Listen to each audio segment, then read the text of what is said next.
Hey guys, welcome back. I'm 208SkinDoc, and October was Eczema Awareness Month, and in honor of that, I want to talk a little bit about eczema today and give an overview of the different types of eczema that somebody could experience and hopefully answer some questions for you. So let's get to it.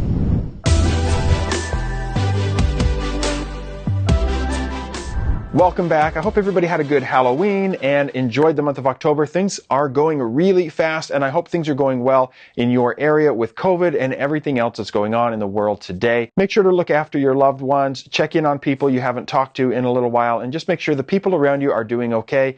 And if you need help from somebody, reach out and ask for that help. Times are tough right now, so make sure that everybody around you is getting the love and attention that they need. Getting that out of the way, I want to talk a little bit about eczema today, and for a few reasons. Of course, October was Eczema Awareness Month. Eczema is a broad term, and 31 million Americans suffer from some type of eczema.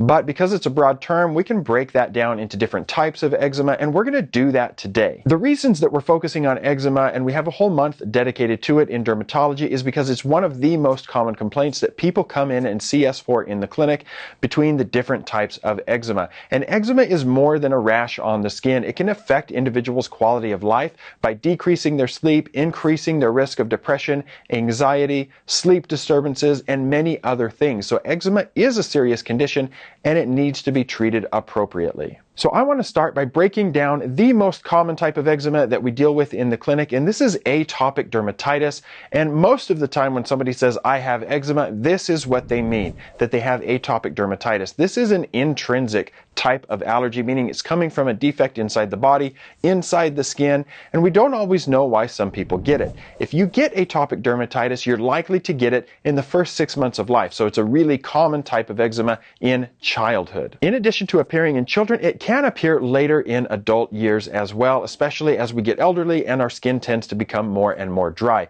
Overall, there's about 9 million children and 16 million adults that suffer with atopic dermatitis. Itching is the hallmark of atopic dermatitis, and it's known to some people as the itch that rashes, meaning you start to become itchy before you maybe see something on the skin.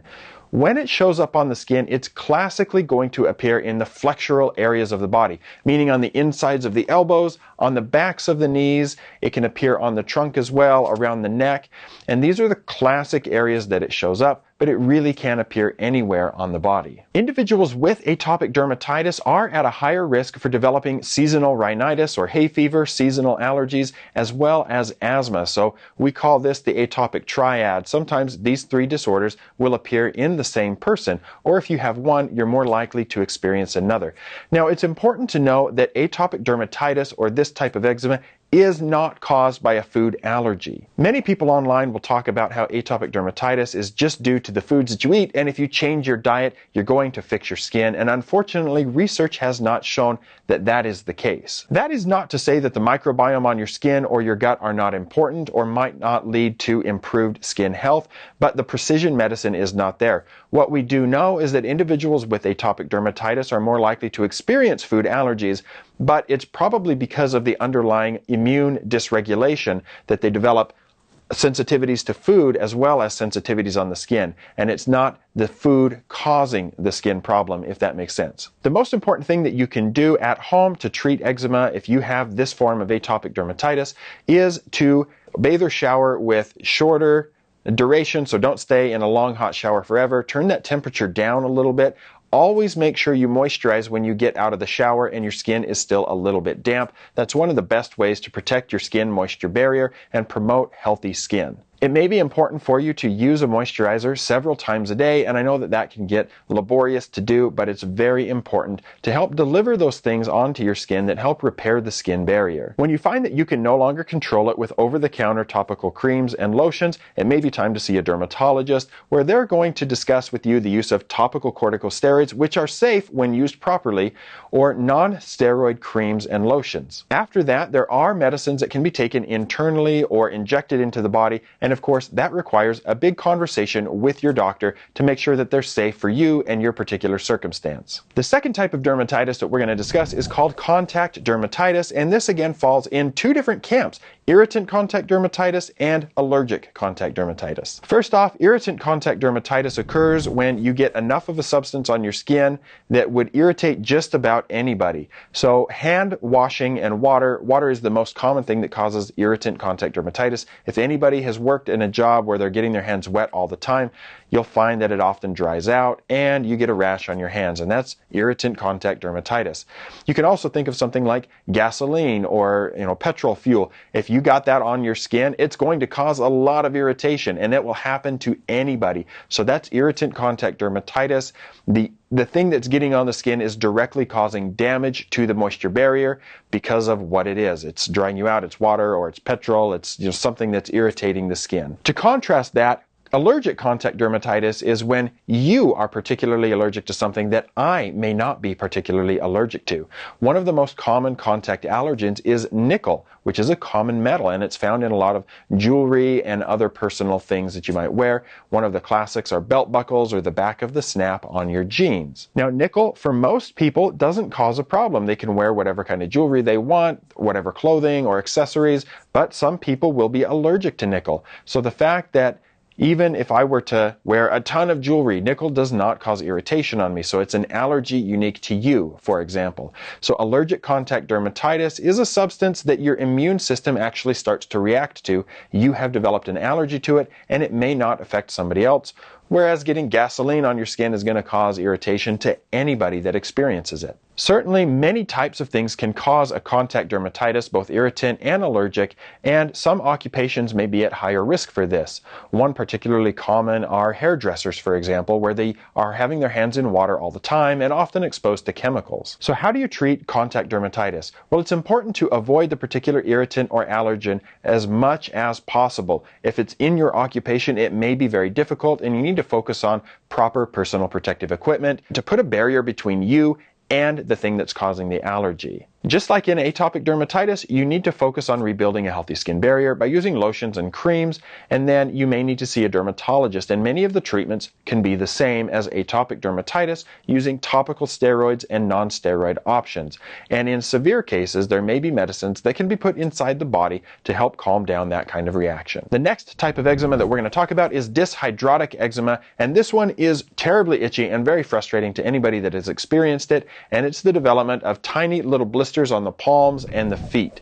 Sometimes it only affects the hands on an individual, sometimes only the feet, and sometimes both.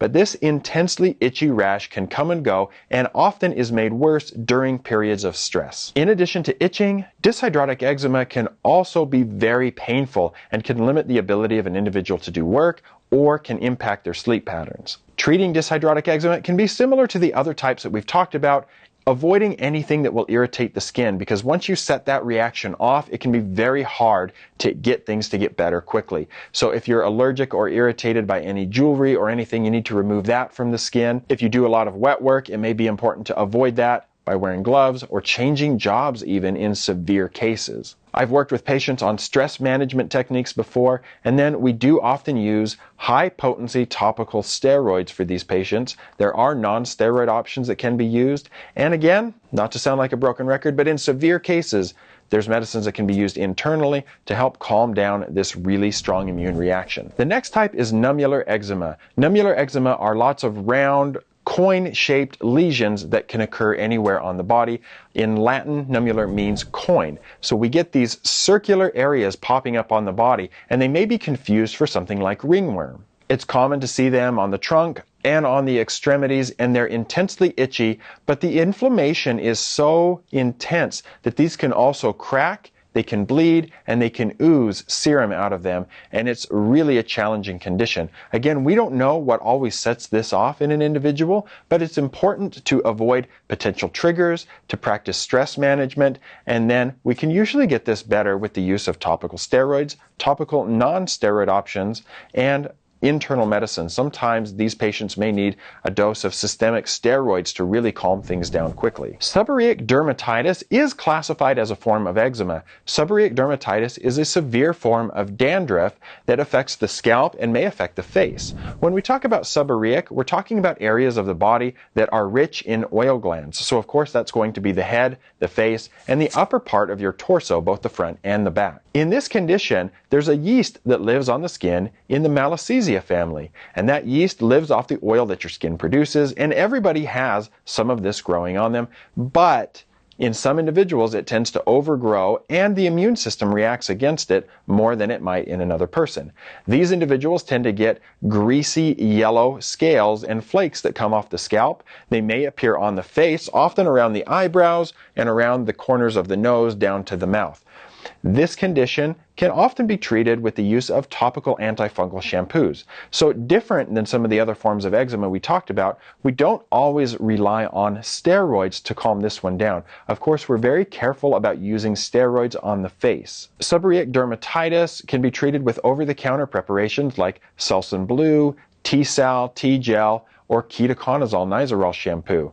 We often use prescription strength ketoconazole or clotrimazole shampoo when we treat it in the clinic, and if there's a lot of itching, we may also then rely on topical steroids, but when we're working in the scalp, we're often going to make those in a liquid rather than in a cream or an ointment, of course, because it's just hard to get through the hair. The last type of eczema that we're going to touch upon is called stasis dermatitis. Stasis dermatitis tends to affect elderly people more than younger individuals, and there's a reason for that. The reason is that stasis dermatitis occurs on the legs, and as we tend to get older, the veins in our legs tend to become less functional, and that's why you see older people have varicose veins at a much higher rate than younger people. When we have varicose veins and those veins are being stretched and they're swelling up, the legs may also swell and start to collect fluid. And that's where the stasis part of this disorder comes in, is that we have pooling of blood and serum in the lower extremities because it's trying to fight against gravity to come back up to the heart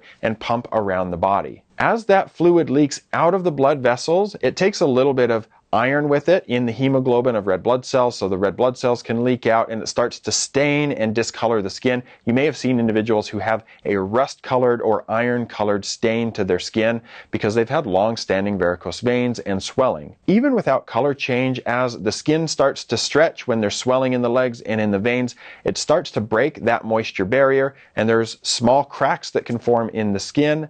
And the presence of iron from hemoglobin is also irritating. It's not supposed to be there in the skin.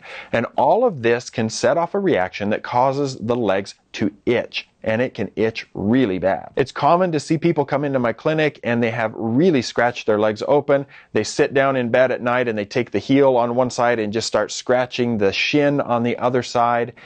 And it's just a self-perpetuating cycle because the more you scratch, the more you break down that moisture barrier, you lose more water through the skin, and it starts to itch even more. It's not uncommon for stasis dermatitis to be mistaken for an infection like cellulitis because the legs in these individuals, as they start to scratch and get more irritated and inflamed, they start to turn red and they can swell even more, and it may look like cellulitis. One big clue to this is that it's very uncommon for cellulitis to affect both legs at the same time. So if somebody has a diagnosis of bilateral cellulitis, this is what makes dermatologists roll their eyes.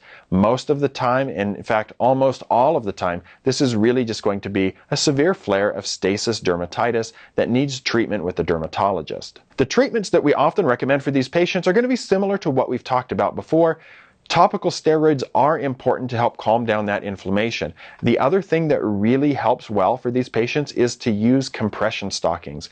I encourage my patients that have stasis dermatitis to put a compression stocking on before they get out of bed in the morning. So they need to keep it by their bedside and put it on the moment they wake up before they get going, and that swelling starts to accumulate because the bigger the leg gets, the harder it is to get that sock on. You need to leave it on all day and then take it off before you go to bed at night. One thing that we can see with really bad stasis dermatitis is that the skin becomes hypersensitive, and even though the rash starts on the legs, we can start to see the presence of a rash elsewhere on the body, and this is called an id reaction. And so Just because the rash is appearing up on the arms, it's important to know what's going on elsewhere on the body. And successfully treating the rash that started on the legs can actually help to clear things up on other parts of the body. So those are the main types of eczema that we deal with as dermatologists, and I hope you found it important or educating to kind of parse them out a little bit and to understand the different types of eczema. If you guys have questions about the treatment of eczema or how to tell them apart, one kind versus another, make sure to ask in the comments below. And if you want more information about eczema, you can go to the National Eczema Association website. I'm going to link that down in the video description below. Again, if you have eczema or suffer from it and you need treatment, visit a board-certified dermatologist and counsel with them about the use of topical steroids because they can be used safely. There's no need to fear these medications because you need appropriate treatment because, again, eczema is not just a rash that occurs on the skin. It also can cause internal problems like sleep disturbance, it can cause anxiety, it can cause depression, and many other emotional and psychological issues that will impact a person's day-to-day life. It's been shown that kids, elementary school kids who are battling eczema because of their inhibited sleep patterns have more learning disabilities. So make sure that you get eczema treated appropriately with a board-certified dermatologist. I look forward to reading your questions on this one. I know eczema is a big topic, so leave them in the comments below, and I'll look forward to seeing you back next time.